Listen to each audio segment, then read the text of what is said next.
Mtanzania Mchama Maregesi Mungu amepoteza maisha akiwa kazini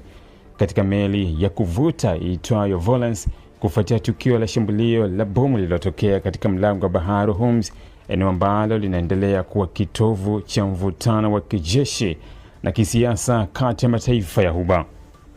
Kwa mujibu wa taarifa iliyotolewa Mei 5 mwaka 2026 na shirika la wakala wa meli Tanzania TASAC, tukio hilo la kusikitisha lilitokea tarehe 3 Mei mwaka 2026 wakati meli hiyo ikiwa safarini kutoka Umoja wa Falme za Kiarabu kuelekea Oman.